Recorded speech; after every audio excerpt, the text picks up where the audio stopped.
Hello, Hello, everyone. everyone. Welcome to Welcome to Unruffled Unruffled Ladies. Ladies. We're back We're back again again on on June the June the 14th, 14th, 2026. 2026. And of And of course, once course, once again, we again, have we an have an awesome awesome topic for topic you for you today. today. You know, You know, Unruffled Unruffled Ladies, Ladies, we we claim to claim to be be what our what our motto motto says: says: unruffled, unruffled, at at ease, ease, balanced, balanced, and and confident, confident.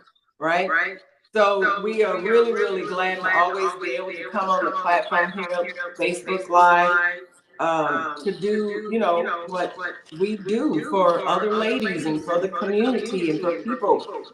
We're We're all in all this in this together, together, and and we we like like bringing bringing topics topics to the to the platform platform to to give give everyone a everyone a chance chance to to respond in respond the in the comments. comments.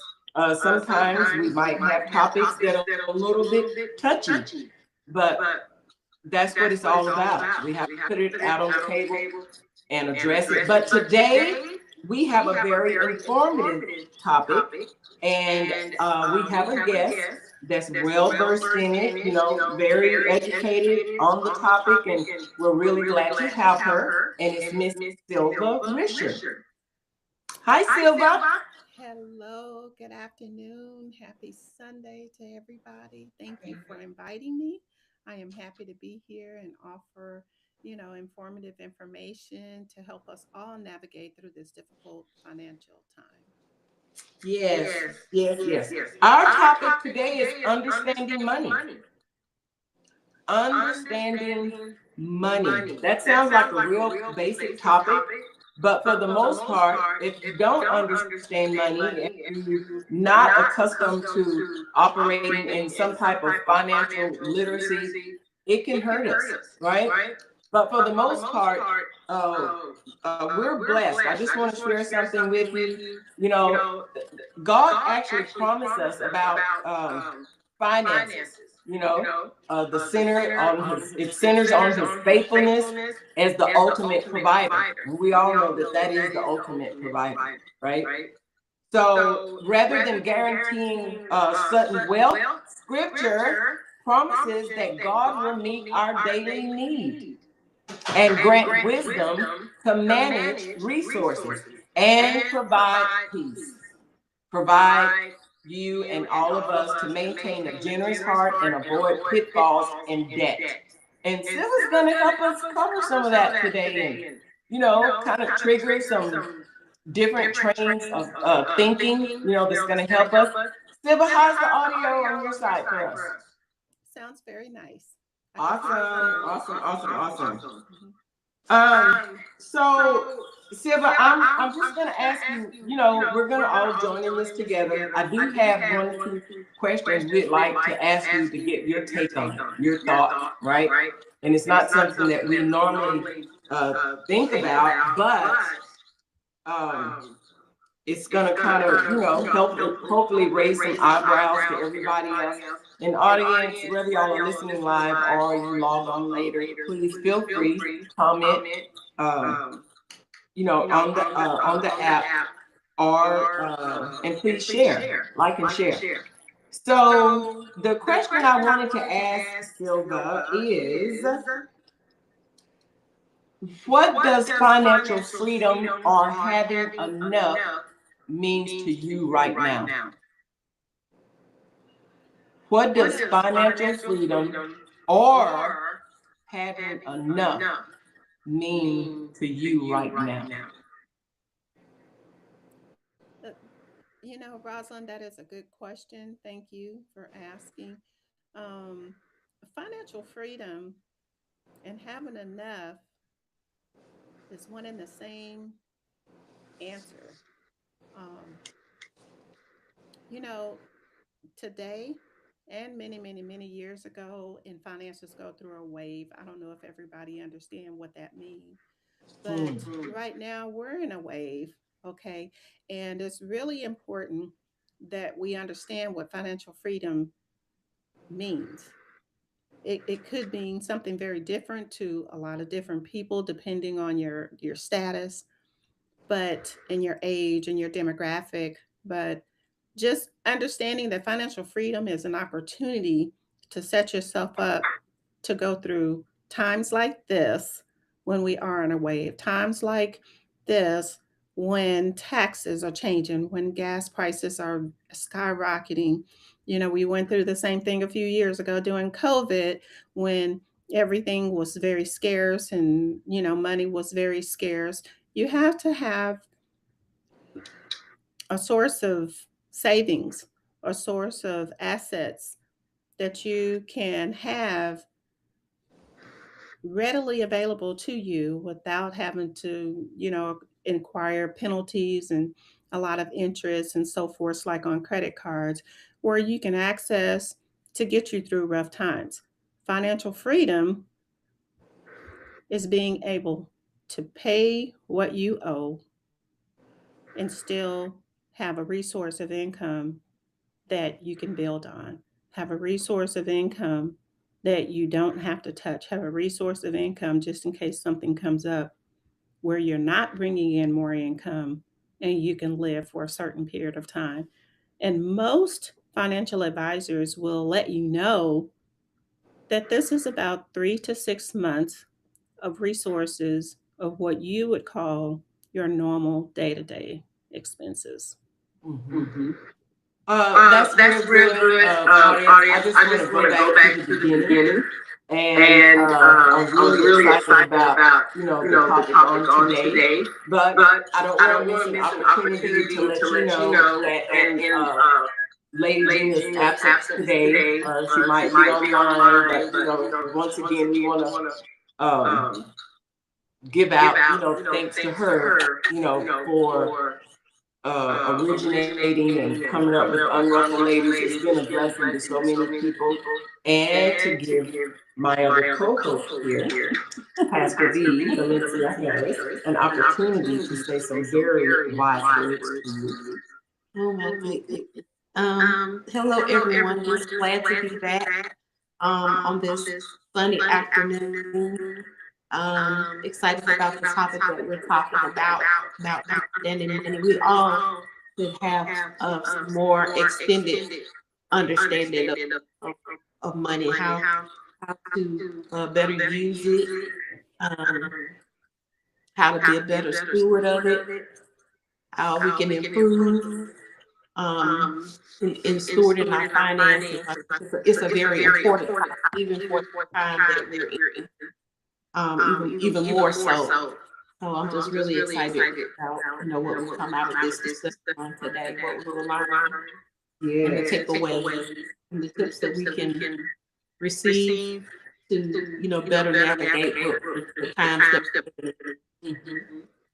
Um, Um, Miss Miss Risher, Risher, I'm I'm not not gonna, gonna, we're gonna we're have gonna an have an open open conversation here, conversation but here, for the but for the most most part, part, I got my I got my pencil and pencil and notes notes ready. ready. I got I my got my pencil and pencil and pad pad ready. ready. I'm ready to I'm take ready to some take some notes. notes. So, So, what can what you can you just just start start out out telling us telling us today today about about yourself yourself and and what what led to led to you you being being such such a a go-to go-to for for finances, finance, for for finance, financial financial literacy? literacy? And And then, then, give us give us some some few few tips, tips, some a a little little input, input, how we how can we do can do better. better.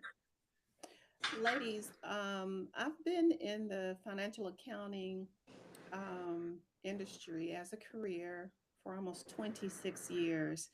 And the one thing that I learned many years ago as a young entrepreneur, along with working in the corporate world, is um, listen and pay attention and learn by example. Some of the things you're going to learn out of a book, some things you're going to learn taking classes, some things you're going to learn just from the day to day jobs that you do, raising a family, paying bills. One tip that I can tell you is everything that you learn by mistake is your best teacher. Okay. And after 26 years, almost 26 years in my career, I'm sorry, yes, 26 years, I'm learning that writing down everything and keeping a budget and managing your money, paying attention to, how you spend your money is really important. uh, number one, understanding what the word says. Okay, being a good steward of God's money, being a good steward of, how you handle a little so that God can bless you with a lot. I don't know if you're familiar, ladies, in our audience, but in Luke 16:10, the word says, "One who is faithful and a very little is also faithful in much. And one who is dishonest in a very little is so also dishonest in much." Without anybody looking, be honest in how you handle your money and everybody else's money. So, one of the things that I can share with you guys today, amongst many, is that I learned a lot with the different jobs that I've held over the years. But the number one tip that I learned is learn and understand the value of money, whether that is hundreds or thousands or millions. It is really important that you understand how to place money in your life to benefit you now and later. It's important. And living within your means. And I'm sure that we'll touch more on that as we go through, this meeting today. Okay. Okay. That's That's really good. really And good. thank And you thank for you for sharing sharing that that scripture scripture because because it's it's very much very much true. be Be trusted with trusted with little. little. God knows God He knows already He knows already what He's knows what blessed He's you with. blessed you with. And to be a And to good be a good steward steward of of blessings, blessings, that's an that's an excellent excellent place to place to start. start. I just I had just want had one to, of, as if you were you were saying, saying, you were saying to to to you you manage manage what you're what you going to have gonna for have today for today, and then and for then for later. later. That That indicates to indicates me to that me that somewhere you somewhere have you to have have to a have a plan plan as to how as to you're how going you're going to to use use or or appropriate your appropriate your money. money. Mm. You You're know, not you're not just just out there out there frivolously frivolously spending spending and and spending and spending and spending, spending, but but you're you're actually, actually, when you're when talking you're talking about what about you what you have to have do to for do for today today, and and then what then you what have you to have do to do for for later, later, that that indicates that indicates you that need to you need have to a have a plan plan in in place place to to establish establish how you're how going to you're going to use that use money that for money for today today and how it and how needs to it be needs to be used used for the for the future. future. Absolutely. Right, Right, Absolutely. right. right. And, that starts with a simple budget. And, a budget can be as something simple, you guys, as getting a piece of paper, a notebook sheet of paper with the lines on the paper and writing down every little simple thing to very broad things that you spend your money on. Um, some of us have rent, some of us have mortgage, and with that mortgage comes utilities, and then you have groceries, and you have a car, you may have insurance and gas, and expenses such as internet, mobile cell phone bills, and etc. So you want to make a list of all of these things.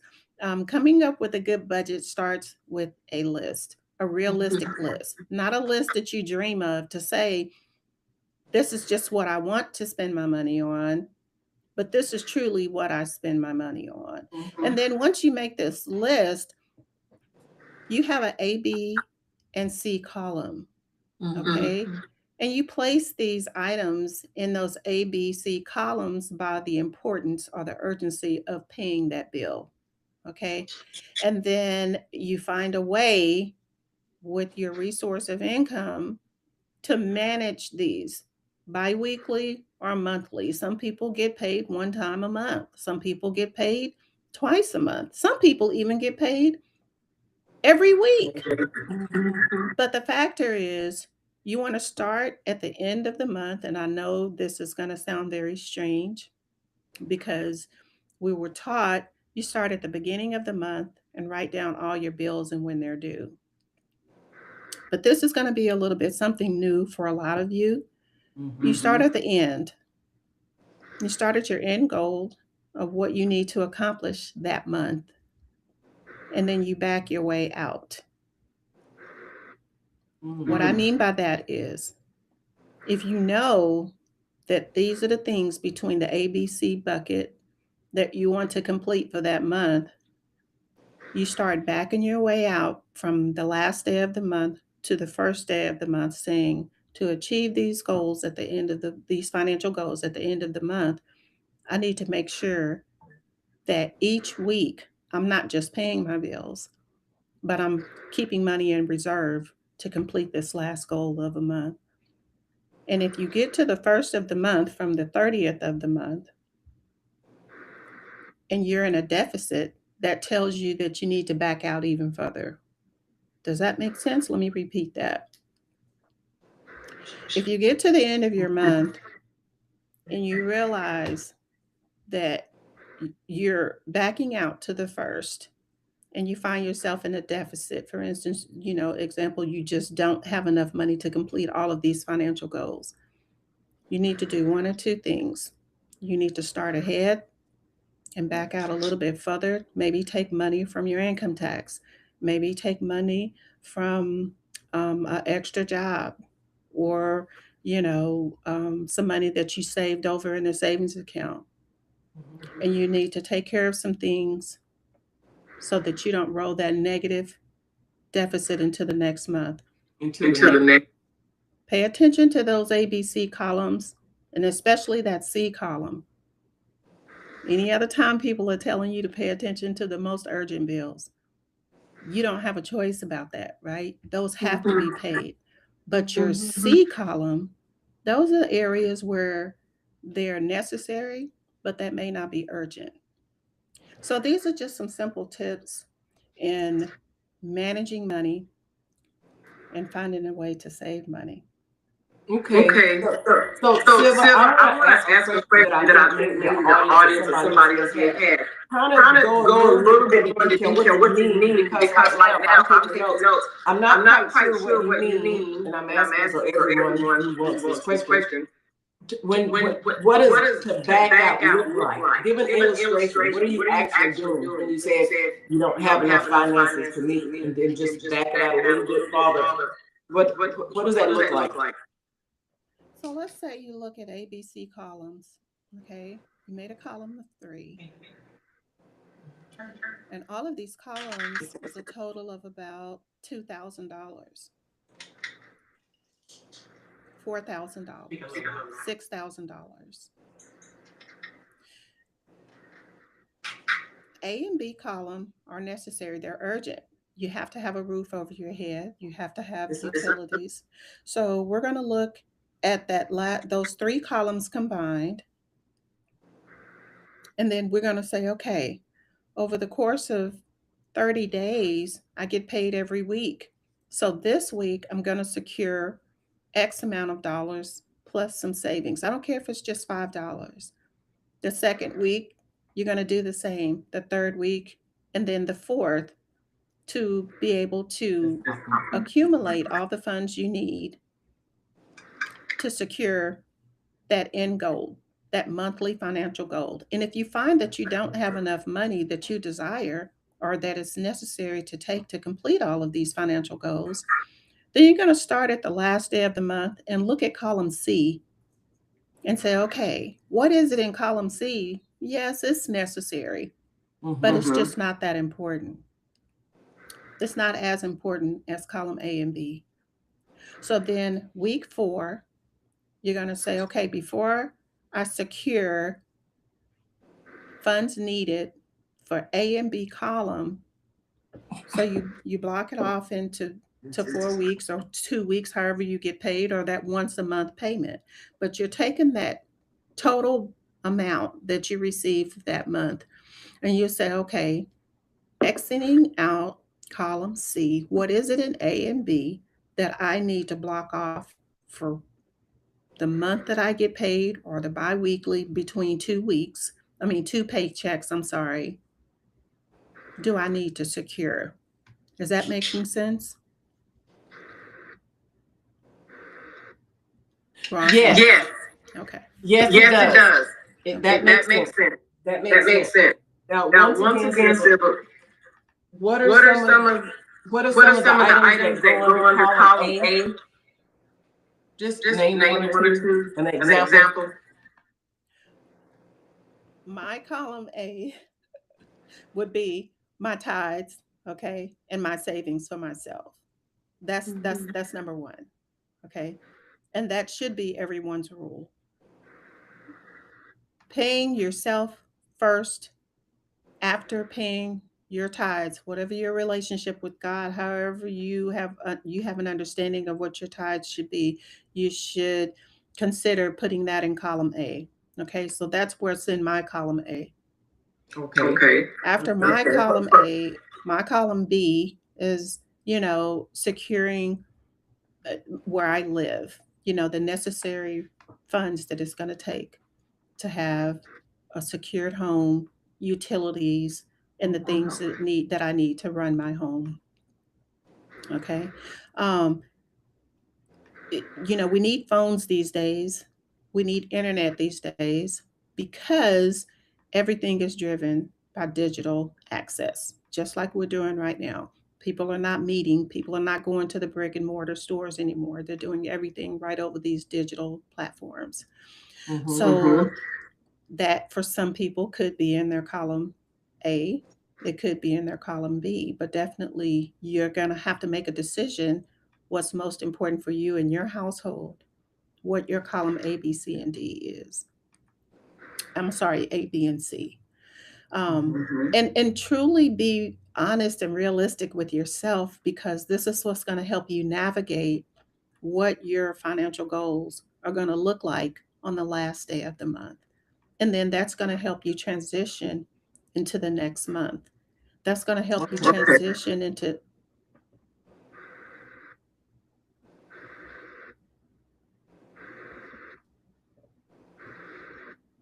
Rosalind. Okay. Silva? Yes. Yeah. Okay. Are you there?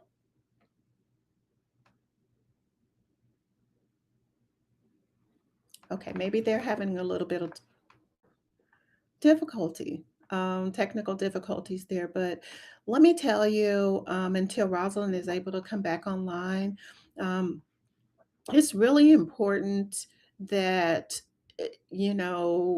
as we come into this new age of managing money and being secured in our future, and how the value of the dollar is changing. I don't know if many of you are aware, but um, they have stopped manufacturing the penny, which means now if something is 59 cents, guess what you're going to pay? You're going to pay 60 cents.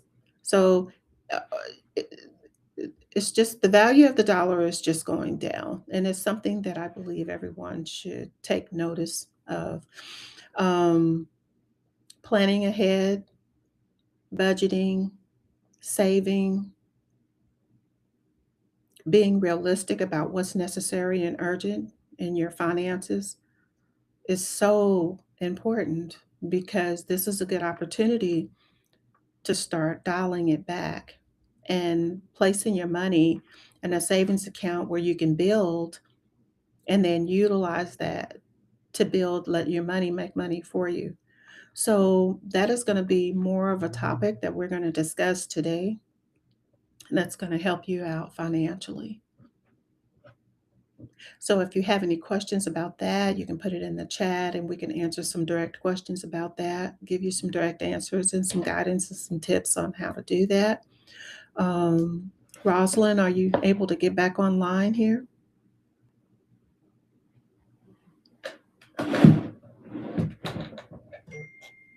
Let's see if we have her.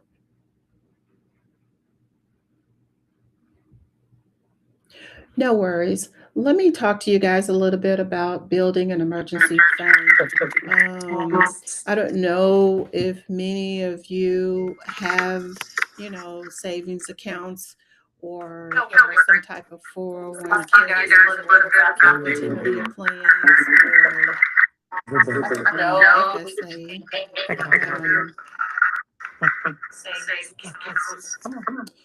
If you're not familiar with what I'm talking about, we can touch on those points as well. But it's really important to find a way to save some money um, as an emergency fund.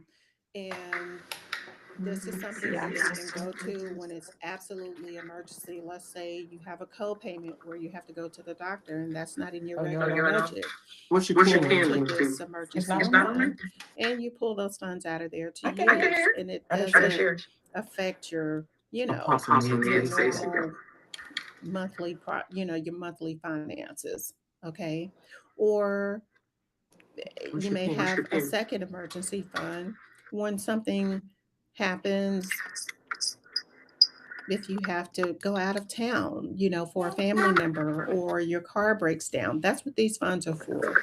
And then you have a life savings where you just don't touch that money unless you absolutely have to, but you have access to it where you don't have to pay any penalties for like a 401k to be able to access that. And then we're going to touch on FSA, which is a financial savings account. You may be able to achieve this through your employer. If you have to go to the doctor, you pay into this account, I'm sorry, and it's tax free, which saves you money on both ends up front. And it saves you money at the end of the year that you will be taxed on um, the funds, less the funds that you put into this account. In other words, your taxable income is decreased for the amount. Let's just say you put 1,000 in there every year into this FSA fund, and at the end of the year, they say, okay, your income was 40,000 a year, but we're going to take off 1,000 for what you included in your FSA. So we're only going to tax you on $39,000. So these are just different types of savings accounts or fund accounts that you can save into, that you can tap into at any given time without penalties or interest. And if you have any further questions about that, you can put it in the chat and we'll answer those questions, individually. Okay, Miss Risher, I think we're back on. Can you hear and see us okay? Yes, I can. Thank you. Okay, we really apologize. We're having some technical difficulties. I don't think any of us is beyond technical issues from time to time, but thank you guys for being patient with us. And Ms. Risher, thank you for continuing to supply them with knowledge. So that's really great. So today on Unruffled Ladies, our topic is understanding money. Understanding money. We're talking about how to navigate finances in today's economy. And our guest is Miss Silva Risher, and she has some great points, some great information, speaking about financial literacy and stuff like that. So I really hope you guys are going to benefit from this topic on today. Who doesn't need this? Who doesn't need this? Even those who are well versed in it. I'm sure Silva can vouch for it. She told you she's been in the financial business for 26 years. And so Silva, today, what are still some, not challenges for you, but you've noticed that you have to even be more intentional about keeping finances on the right track? Ladies, I don't have a problem telling my age. I am 59 and a half. And it's really important today that I even pay attention to, what is available to me financially, as far as Social Security, as far as drawing my 401k retirement fund, moving it, diversifying it. Numbers and dates are so important. And you want to understand these numbers and dates before you get to a point to make decisions. It's really important that you pay attention to saving for tomorrow, preparing yourself for job loss, preparing yourself for unintentional expenses, because it's really important, being able to navigate those funds and have access to those funds when you absolutely need them. Because if you're not a certain age, you will incur penalties, you will incur fees, you will acquire interest that eat up and take away from your hard-earned savings. Um, there's ways to do that.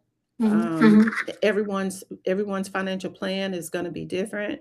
I think it's really important that you take some time to just look into it when you're scrolling on your phone, or when you see an opportunity for a webinar or something that comes across your Facebook page or TikTok, to just click on it and just listen. Some of these webinars, some of these classes are free. They don't cost you a dime, but they do explain to you, and they actually let you fill out questionnaires that give your age, that gives your financial status, that gives your estimated, outgoing bills and amounts.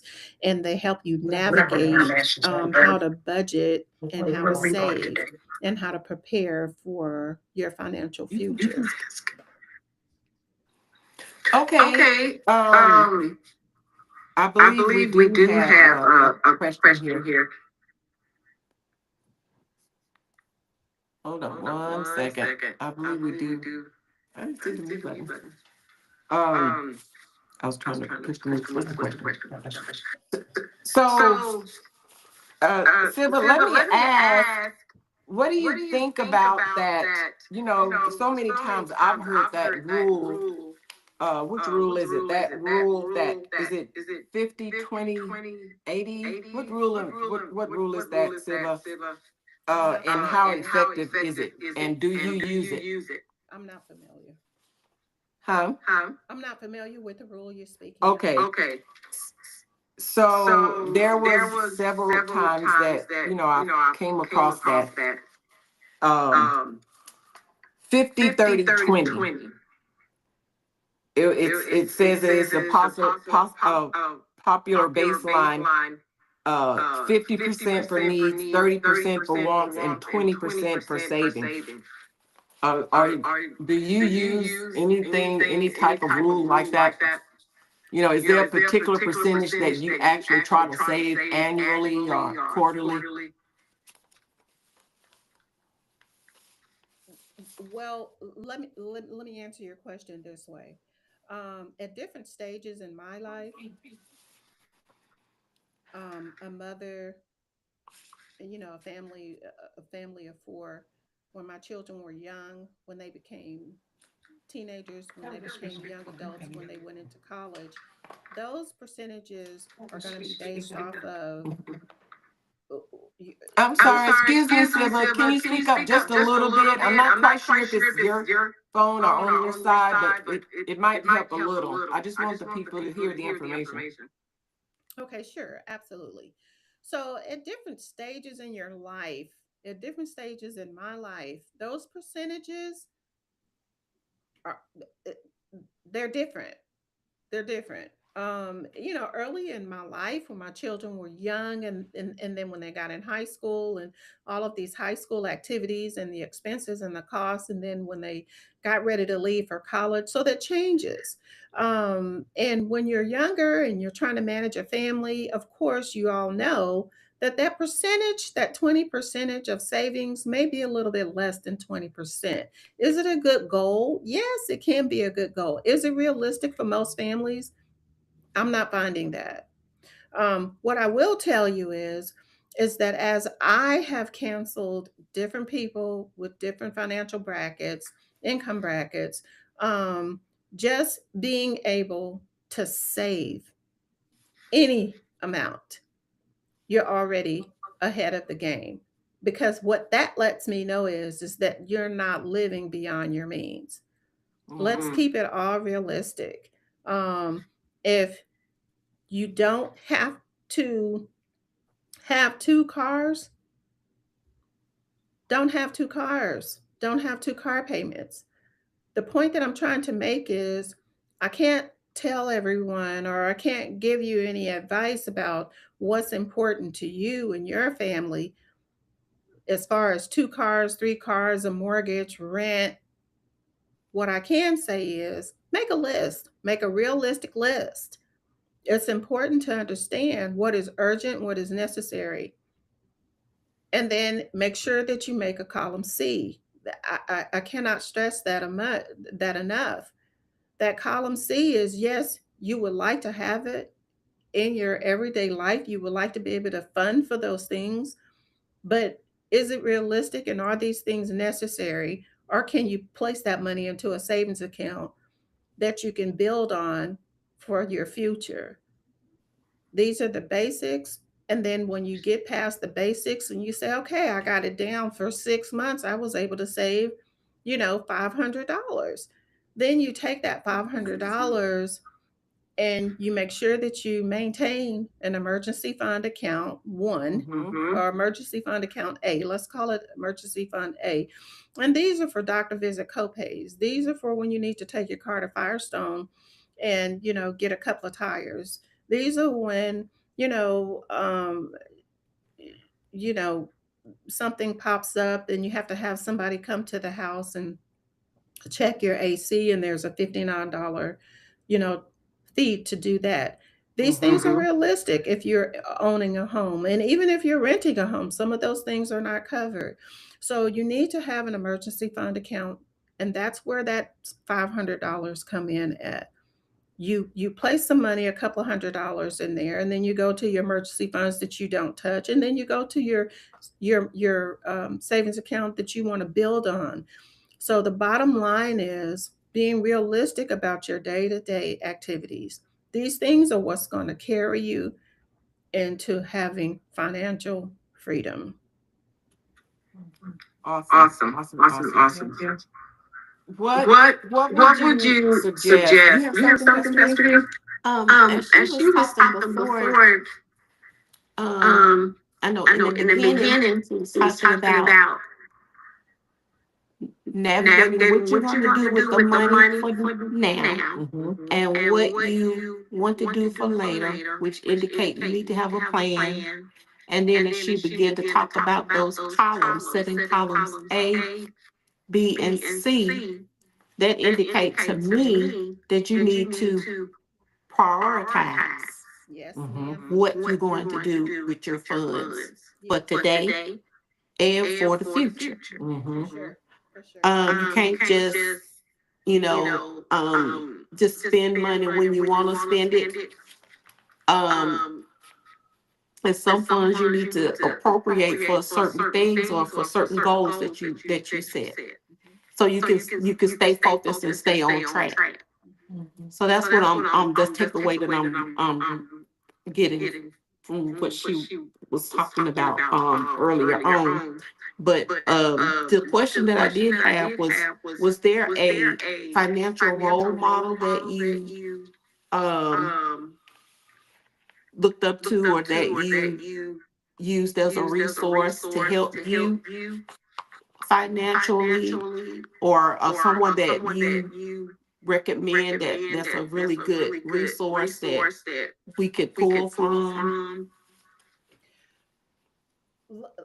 What I can tell you, that is a good question. Thank you. Um, my role model was my parents.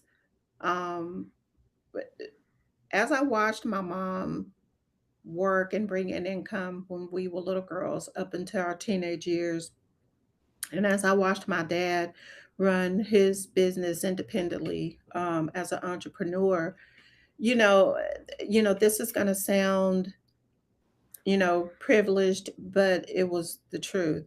My mom and dad taught us responsibility of our chores, and it started just that simple. We had chores in the house. My brothers had chores outside. And when you completed these chores, you received, you know, what, we used to call, um, What do we call them, Rosalind? Allowance? Our allowance, yes. Mhm. You know, different families call it something different, but we would call it allowance. And at the end of the week or at the end of 2 weeks, you know, if you wanted a doll or a coloring book, or if my brother wanted a bike or a guitar, you saved up your money to reach that goal, to being able to purchase that on your own. Now, that catapulted us into teenagers. And guess what came with being a teenager? A car, right? And, you know, when I got my first car, it wasn't required to have insurance on the car. It came many years later. That's not to tell, you know, say that I'm, you know, that old, but I'm just saying at the time it didn't require it. I just needed to save up a certain amount of money that my daddy said save up to get me a car. And so it starts just that simple. When you have an end goal that you know you want to reach, if you want to move out of your 1 bedroom apartment into a 2 bedroom apartment, like Miss V was saying, you have to set a plan. You know that you're going into this 1 year lease, and that's 1 year's lease is 12 months. And you know at the end of that 12 months or in between that 12 months, you're going to receive an income tax, hopefully a return. And during this 12 months, if you're just making your bills, if you're just making just enough to keep everything paid with this 1 bedroom apartment, that means maybe you need to get a part time job, or maybe you need to start doing something you like that brings you joy to create an income so that you can build on this savings account and get you a 2 bedroom apartment. And it's really just that simple. Come up with a plan where you can save, come up with a plan where you can decrease, you know, what you're paying today. Make sure that you're paying attention to that column C. If you don't need it, if it's not going to affect your everyday life, then maybe you should think about it more and start Xing those things out of that column C so that you can take those funds that you're allocating to that and put it into a savings account to reach a nicer goal or a better goal or a bigger goal later. So, Miss Richard, can you stress the importance of sacrifice? Sacrificing when it comes to you're in a position where you don't have that type of savings, and you are having to push back something in order to make the money meet the bills at the end of the month, right? So what's your opinion? What would you suggest to people when, number one, they're in a position where they don't have that emergency fund? They don't have a savings for unplanned things when they just happen. What do you suggest they start doing to put themselves in that place? I mean, you know, like Miss V said, you have to prioritize what's important to you. So you have to prioritize, you know, that list C, okay? Because some things you're just not going to be able to get around. All right, if you have a car, you're going to have, even if the car is paid off, you have to have insurance. And the reason why you have to have insurance is because you don't want to incur further debt by getting a ticket, an unlawful driving unlawfully without insurance. That costs money because you receive a ticket and you have to go to court. So that costs even more money. So you have to prioritize what's important. So getting your nails done. Have you guys been to the nail salon lately? Do you know you cannot go to the nail salon without spending $50? Okay. So, you know, I mean, you know, just rearranging some of them. I'm not saying you have to totally sacrifice, but nowadays you can go to the beauty supply store, pay $4, $5, $6, $7, $10, and buy the nails and do your nails yourself. Give yourself your own manicure, instead of, you know, wanting to pay for that gym membership. Go to the park, walk around your neighborhood, wait for the sun to go down and walk around the neighborhood. Or if you have a gym membership and you want to take a couple of months off from the gym and go to Walmart or Target or Amazon and buy a bicycle and ride your bike.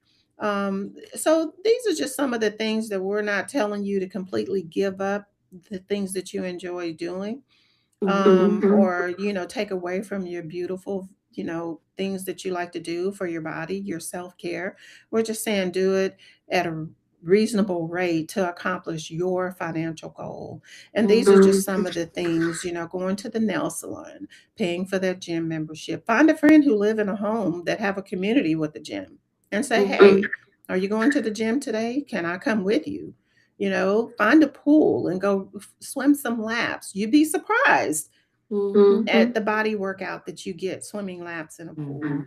Um, it's So just, this indicates to us that you have to be creative in how you do little extra things that you might like to do. That where you don't have to spend so much in order to do it. it takes just a little bit of effort. It does, but if you really think about it, um, the old golden rule, the more money you have, the more you spend. Okay. So maybe change that rule around for your own narrative and say, the more money I make, the more I save. Or put it in, put it in a position where my money can make money for me. And you said something else that was very key too. You said that it was your parents that you learned your example was from your parents. And how many of us as parents that we need to be better examples of managing money, for our children, showing them how to steward their money, because they're only going to do what they see us do. And if we're a parent that just blow money every time we get it, then that's the type of example we set for them, and and they think that's what you're supposed to do with money. So when they get money in their hand, they're blowing it out too. That's true. That's true. And learning So, how I thought that was very important thing about your parents, as a parent, getting involved in showing your children what to do with their money, how to save, how to have responsibility. I think and saying no. that's very My parents said important. no a lot. So, and knowing when, to stand firm on that no. No, I'm not going to buy you that. No, I'm not going to spend money on that. No, you have to save up for that. And we as parents, I would like to believe that we're in better places than our parents were, because we did learn, and we did pick up on those traits of savings and, applying funds appropriately. And so today's young adults are a little entitled. And sometimes it's difficult to say no, but you have to learn how to say no, and stand firm on that. And, teach these young adults that just because something is afforded to you doesn't necessarily mean you're entitled. That's right. Now, when it comes to financial, the economy and finances and financial literacy, I actually think that they should inject that into our children's educational system at an early age. I'm talking like maybe elementary or junior high. But I don't think it's like that now. I know it starts at home. Like you said, it came from our parents. And you have to always, have that foundation of that's where it started. But I really think our school system needs to inject financial literacy into their schooling. I have a question also. And you kind of touched on it a little bit. You just tapped on it for a moment. But you mentioned something about when she asked the question, well, which would you put in column A? And you said tithe and savings for me. Can you kind of explain the importance of tithing when it comes to stewarding? When it comes to stewarding our finances, because I think a lot of times people, when you mention the word tithe, it's almost like you done said a cuss word, because from a natural standpoint, you're thinking, if I can't afford to pay this, then what make you think I can afford to pay tithe? But can you touch on that a little bit? Yes, thank you for asking that question. Look, it's a Can you speak up a little bit, Silva? I'm not quite sure, but it's going lower and lower. Thank you for asking that question. Let me tell you, tithing has always been a very touchy subject. Um, and unless you understand what it means to tithe, and unless you have a relationship with God or your most high, whoever you believe in, you're always going to receive the idea of tithing as a burden. Okay. It's naturally understanding to receive that as a burden. But when you have a relationship with God, when you're seeking the glory of God in everything that you do, and you're relying on the promise that God has made to each and every one of us, you're almost just so humbly faithful to believe or to even think that He's only asking for 10% of all that He has blessed you with. And you guys, we're not just talking about money. Everybody have a different understanding of the word tithe. We're not just talking about money. We're talking about what God, the finances that God bless you with when you go to work and you earn a wage. Yes, you are supposed to tithe and give. The word says to offer back at least 10% of what you earned, not to the pastor of your church that's driving the Bentley. That's not what I'm saying. Or to the pastor of the church that flies, from church to church in a helicopter. The Lord says, give back to me so that I can help those that don't have the job, so that I can help those that don't have the income, so that, the people that's receiving those funds from you can feed those that don't have food. People don't understand that. And tithing is giving your time when you don't feel like it. Tithing is giving back to those who don't understand, the word, who don't understand finances, who don't understand budgeting, who don't understand your giving. This is your way of paying it forward, paying it back. Okay. And when I say my column A, and that's all that's in my column A, is my tithes, and then myself, my savings account for myself. Because you can take away the mortgage, you can take away the car payment, you can take away the rent of the apartment, you can take away the iPhones, you can take away all these things, right? And if you're still whole, then you can make it to the next day. There's always options and opportunity for you to make it without those things in column B, as long as you find a way to just stay alive. And all you have to do is just believe in who created you first. And if He created you and got you to that point, he's going to get you to the next point to provide for all of those things that are in column B. But I know just the scripture in Malachi, where he talks about to bring you all the tithes into his house. The tithe belongs to the Lord. It don't belong to us. That's the first principle we have to get in our minds, that the Bible says, will a man rob God? He said, yeah, through tithes and offering. So that means if we're taking the tithe and we're spending it as if it's ours, we're robbing God. So we have to understand that, number one, the tithe don't belong to us anyway. And He allow us to keep the 90%. And bless it. Actually, all of it belongs to him. Mhm. But because of his goodness, he say, bring me the 10%, and I allow you to keep the 90%. But the 10% is his off the top. So, once we have that in our mind, I think our perspective will change when it comes to giving the time. And know that the Lord, he said he would open up the windows of heaven and pour out a blessing that we would not have room enough to receive.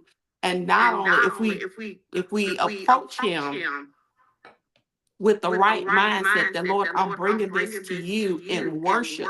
Mhm. And I'm asking that you would bless me. Mhm.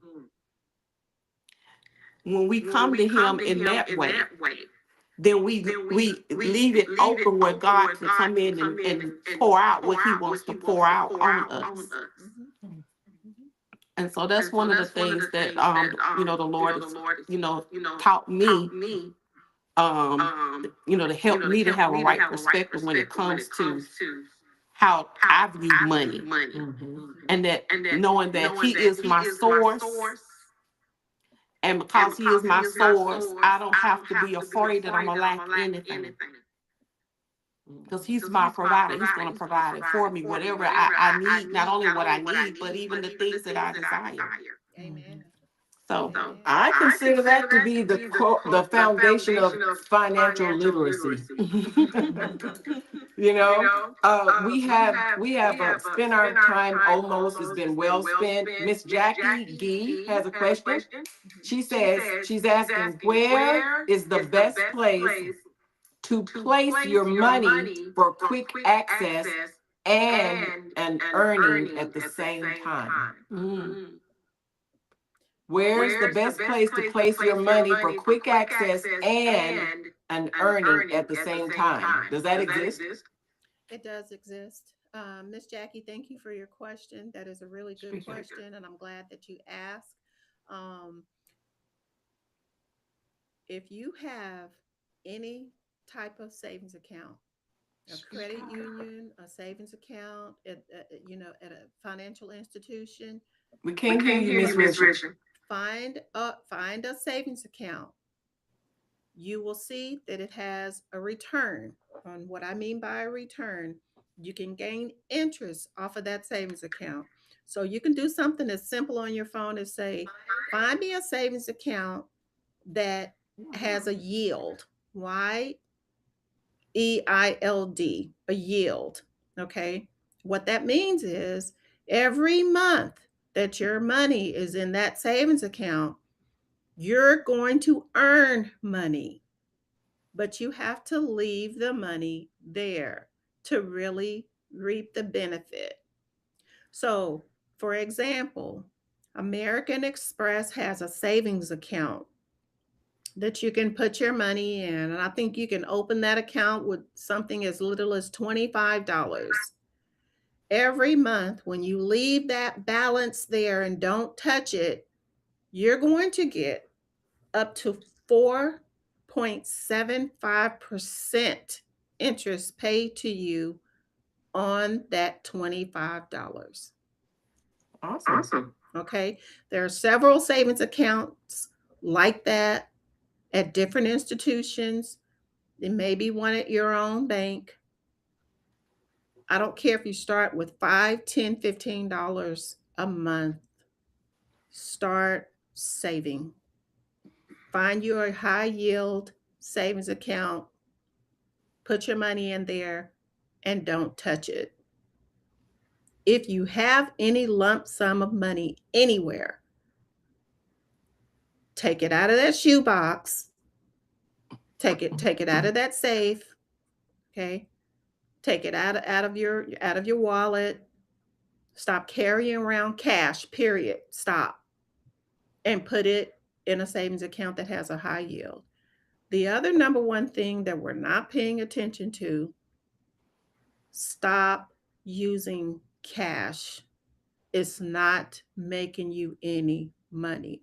Every dollar you spend should make you money. Now, let me tell you one simple way to do that, okay? You have a debit card with your bank. If you don't, get one. Every time you swipe your debit card, you're earning 3%, 5%. Go on creditkarma.com. It's going to pull your credit worthy information up. It's going to tell you as soon as you open up the account, here is your credit worthiness. Here are some cards that you may be very likely or guaranteed to qualify for. And some of those cards have 0 interest. Now, why is that important? The reason why that is important, for every dime you spend at the gas station, at the grocery store, paying to get your nails done, paying to get your son's haircut, paying your light bill, paying your gas bill, and so on, and etc. If you use the credit card that is asking you to use where you can gain points or cash, you need to stop using your cash, start using that card. Now, the way that you keep yourself out of trouble and you earn compounded interest on that, when you know that you're budgeting for gas, $50, when you know that you're budgeting for your son's haircut, $50. Now, I had to say that like that because do you believe that it costs $50 to get a child's haircut now? Okay, I'm sorry. We're not. Take those funds, pay them towards the credit card. Just do it. Just do it. Don't hesitate. Be disciplined and be obedient. Pay it. And then when you have to get it done again for that following month, okay, look, I paid all of my bills and I made $17. Yeah, it's possible. And it can happen. And I'm telling you, it happens. Mm-hmm. You have to be disciplined. You have to be obedient. And you have to understand the rules of making money. The rules of making money is you never spend $1 without it making money for you. Yes, you're going to have to spend money, but you need to spend money in a way that's smart, where it's going to bring money back to you. That was it. So those were 2 things, okay? Actually, that was 3. You need to open up a high yield savings account, Miss Jackie. Yeah. Find you an account. Find an account. Find a savings account. American Express has one. Chase Bank has one. Wells Fargo has one. Find an account that has a high yield savings account where you earn money every month just for your money being in the account. Stop using cash. Okay? Start using your debit card with your checking account that's going to earn you points or earn you cash at the end of the month. It rolls over every 30 days. The next thing is go on creditkarma.com, get you a credit card. Try not to choose the one that says likely. Try to choose the ones that says guaranteed. And when you apply for one, apply for 2. Now we'll go into that next time, okay? But apply for the card, use the card for all of your daily expenses or monthly expenses, and just take that money and pay the card off. That next month, when you get that bill, when you get that statement in the mail, you're going to see you paid all of your bills and you gained, if it's 4%, 4.5%, let's just imagine that your monthly expense is $2,000, 4% of $2,000. You made that money just from spending money on everyday things that you would spend money on anyway. Okay. You know, this information is quite vital, and from just listening today, you have to be intentional, and you have to be focused.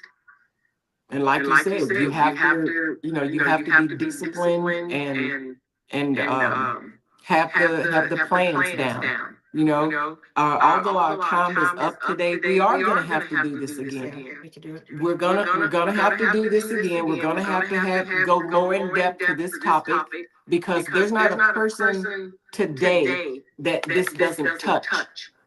That this doesn't touch. Everybody, are consumers and a part of this economy, and the lack of financial literacy hurts us all. It does. It hurts us all. I think it's very So- important to say that everyone should take accountability. Okay. You have to take some accountability. If you say you don't understand, if you say you don't know, if you say, oh, I don't understand. Okay. We have Facebook, Yeah. we have TikTok, we have the internet. Just go in the little search bar, go to Chat GTP. Everybody has heard of it. Come on. They're passing us up. They're passing us up. You can say they're not. And when I say they, everybody outside of our community is passing us up, and we're going to get left behind. You're going to have to take some accountability. I'm saying that respectfully. Get on Chat GTP and ask a question. Get on the Google search and ask questions about where I can start, and even ask what savings account, what local banks, what local credit union, what local financial institutions have high yield savings account. And if you don't know the term high yield, what savings account can I open and earn money? And There you go. I guarantee you it's going to pull something up that's going to break it down and explain it to you.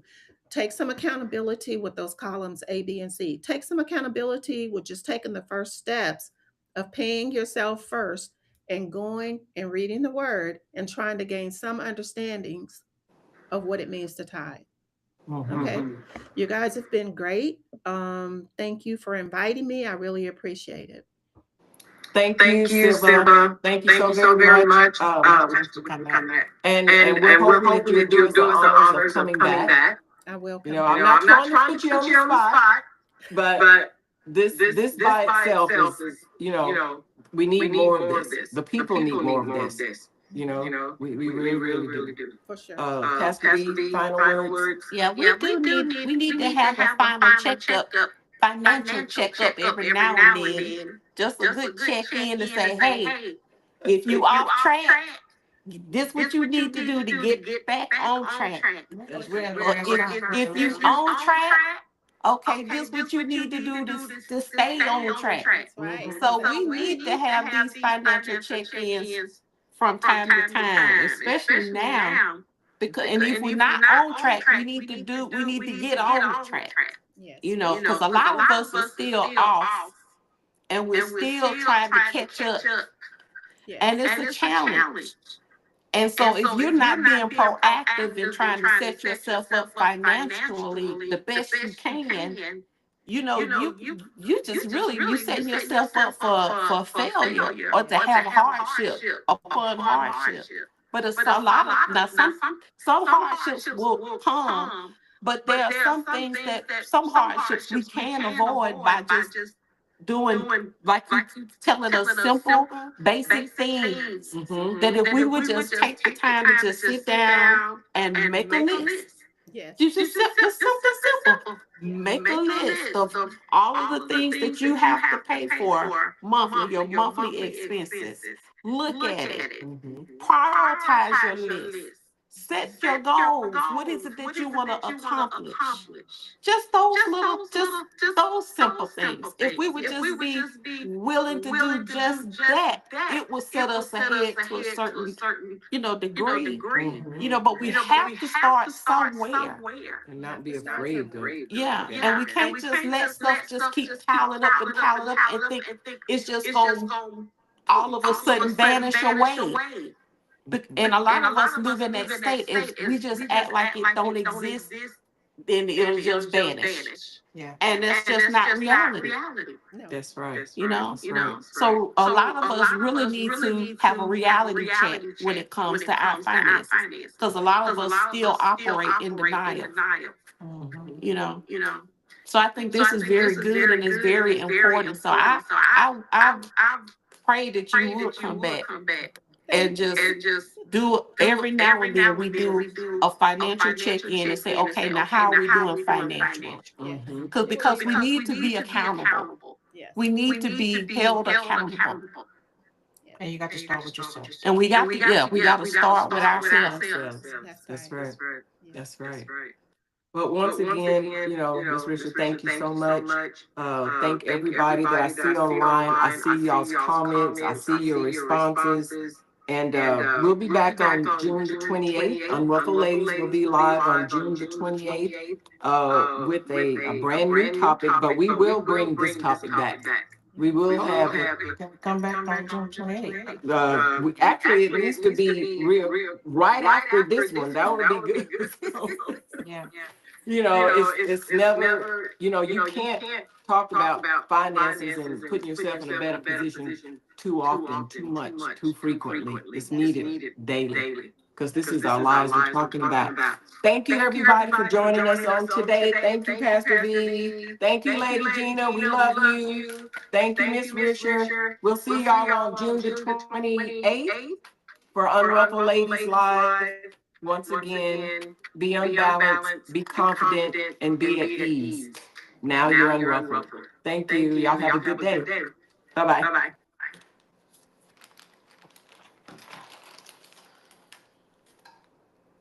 I still